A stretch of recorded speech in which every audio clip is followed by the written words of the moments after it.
Our first reading from this morning is from the book of Ezekiel. We read the 37th chapter, the 1st through the 14th verses. The hand of the Lord was on me, and he brought me out by the Spirit of the Lord, and he set me in the middle of a valley. It was full of bones. He led me back and forth among them, and I saw a great many bones on the floor of the valley, bones that were very dry. He asked me, "Son of man, can these bones live?" I said, "Sovereign Lord, you alone know." Then he said to me, "Prophesy to these bones and say, 'Dry bones, hear the word of the Lord. This is what the sovereign Lord says to these bones. I will make breath enter you, and you will come to life. And I will attach tendons to you and make flesh come upon you and cover you with skin. I will put breath in you, and you will come to life. Then you will know that I am the Lord.'" So I prophesied as I was commanded. And as I was prophesying, there was a noise, a rattling sound, and the bones came together, bone to bone. But I looked, and tendons and flesh appeared on them, and skin covered them, but there was no breath in them. Then he said to me, "Prophesy to the breath. Prophesy, Son of Man, and say to it, 'This is what your sovereign Lord says. Come, breathe from the four winds and breathe into those slain that they may live.' So I prophesied as he commanded me, and breath entered them. They came to life and stood up on their feet, a vast army. Then he said to me, 'Son of man, these bones are the people of Israel. They say, our bones are dried up, and our hope is gone. We are cut off. Therefore, prophesy and say to them, this is what the sovereign Lord says. My people, I'm going to open your graves and bring you up from them. I will bring you back to the land of Israel. Then you, my people, will know that I am the Lord when I open your graves and bring them up from them. I will put my spirit on you and you will live, and I will settle you in your own land. Then you will know that I, the Lord, have spoken, and I have done it, declares the Lord. We move now to the reading from the Gospel of John. We read now another resurrection of dry bones, the story of Lazarus. I read John 11, 1 to 45. Now, a man named Lazarus was sick. He was from Bethany, the village of Mary and her sister Martha. Now, this Mary, whose brother Lazarus now lay sick, was the same one who poured perfume on the Lord and wiped his feet with her hair. So the sisters sent word to Jesus, Lord, the one you love is sick. When he heard this, Jesus said, this sickness won't end in death. No, it is for the Lord's glory, so that God's Son may be glorified through it. Now, Jesus loved Martha and her sister and Lazarus. So when he heard that Lazarus was sick, he stayed where he was 2 more days. And then he said to his disciples, let us go back to Judea. But Rabbi, they said, a short while ago the Jews there tried to stone you, and yet you're going back? Jesus answered, are there not 12 hours of daylight? Anyone who walks in the daytime will not stumble, for they see by this world's light. It is when a person walks at night that they stumble, for they have no light.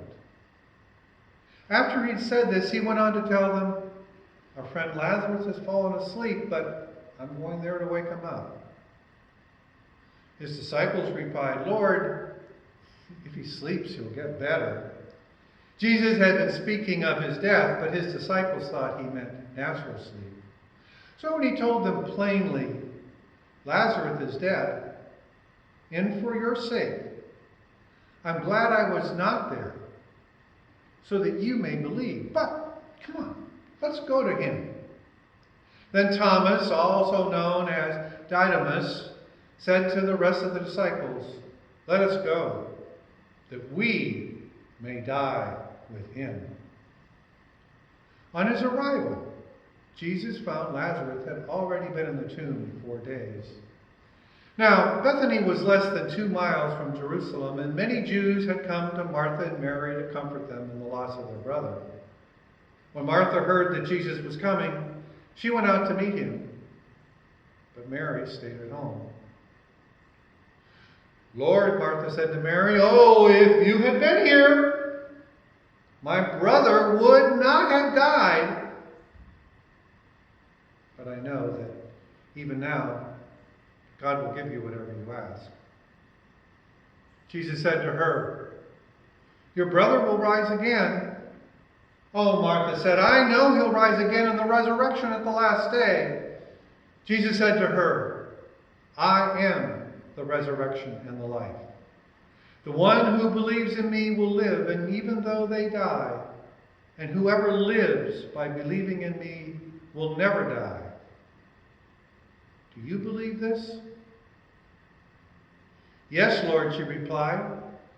I believe that you are the Messiah, the Son of God, who is to come into the world. After she said this, she went back and called her sister Mary aside.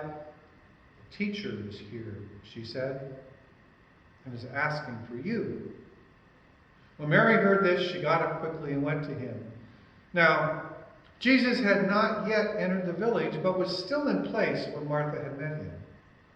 When the Jews who had been with Mary in the house comforting her noticed how quickly she got up and went out, they followed her, supposing she was going to the tomb to mourn there.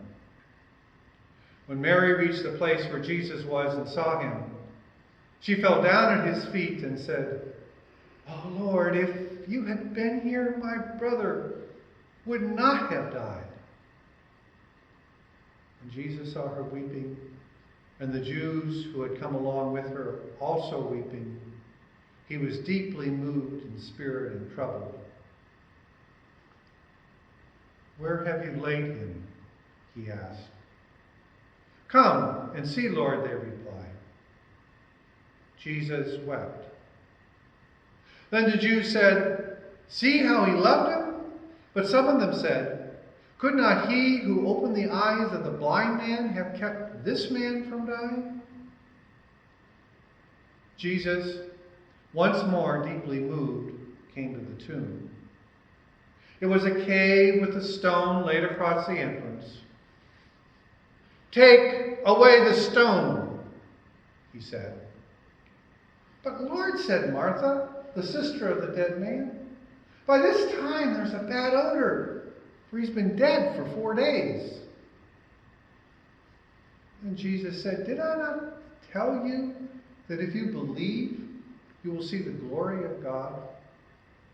So they took away the stone, and Jesus looked up and said, Father, I thank you that you have heard me. I know that you always hear me. But I said this for the benefit of the people standing here, that they may believe that you sent me. When he had said this, Jesus cried out in a loud voice, Lazarus, come out! The dead man came out, his hands and feet wrapped with linens and a cloth around his face. Jesus said to them, take off the grave clothes and let him go. Therefore, many of the Jews who had come to visit Mary and had seen what Jesus did believed in him.